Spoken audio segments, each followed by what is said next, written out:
life that we live. There is nothing in this dunya. You know, Isa ibn Maryam, he's about the only prophet that we know today that have no abode. You see, I have my key in my pocket. After this, I'm going to go to my house, open the door, turn the TV on, turn the air conditioner on, and enjoy myself. But Isa ibn Maryam, he never had a room like this is my room. Never in his life. Never in his life. And according to the Mishnah and Talmud, and according to Josephus, Josephus is a historian who lived at the time of Jesus. And he describes some of the ways that he lived and existed. He said he had no house. Anywhere that nightfall, Isa ibn Maryam, that's where he sleeps.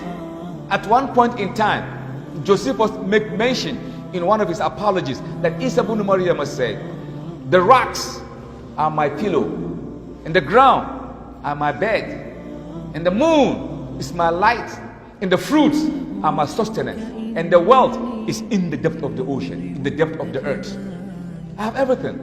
And he recorded also in Mishnah that Jesus was known to have one clothing, one trouser, and a long dress. That's it. And a staff.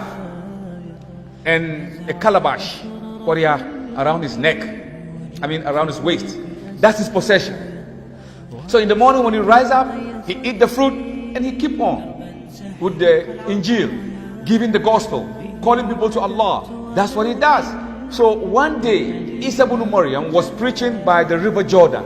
When he get close to the river Jordan, he realized that, his clothes are dirty. So he took off the top mantle. He washed it by the river Jordan, and then he set it up on the rocks. When it dried, he put it back on. Then he took the lower garment. He washed it again. He put it on the rocks. When it dried, he put it on. And he began to walk. As he was walking, he started feeling thirsty and hunger.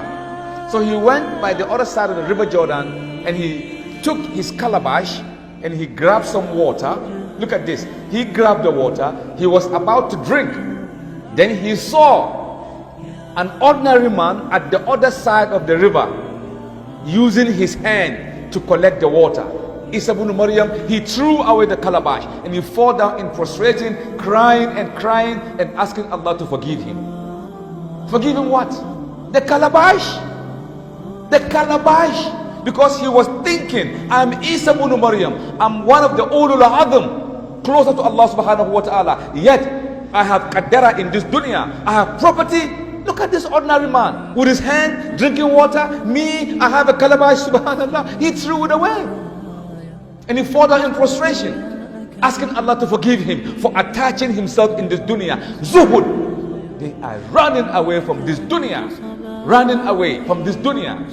And history in the seerah also mentioned, you know the story. Ibn Khattab, Umar, he came to Muhammad sallallahu alaihi wasallam in his presence. When he came, it was so hot that the Messenger of Allah sallallahu alaihi wasallam, he kind of leaned back with his clothes up a little bit to his chest and his leg on the wall. So when Umar entered, he saw everything in Muhammad sallallahu alaihi wasallam's room.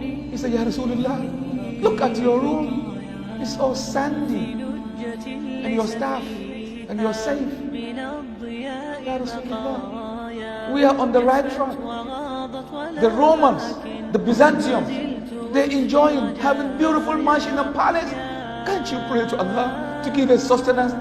Right away, the eye of the Rasul turned into red, and he sat down. He said, Umar, are you in doubt on this situation that we are on? Are you in doubt on this situation?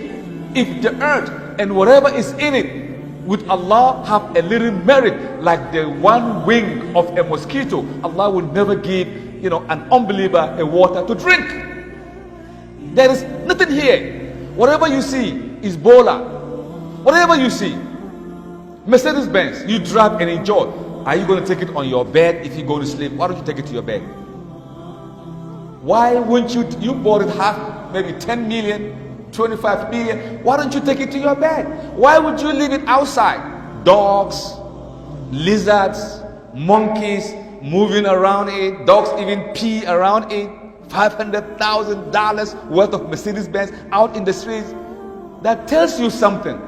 that clearly give you a perspective. Whatever you own, you're going to leave it. With Allah is the fact, is the truth. So as you are in this dunya, always reflect about death. The messenger says, sallallahu alaihi wasallam, the best amongst you, the wisest amongst you is he who remembers death.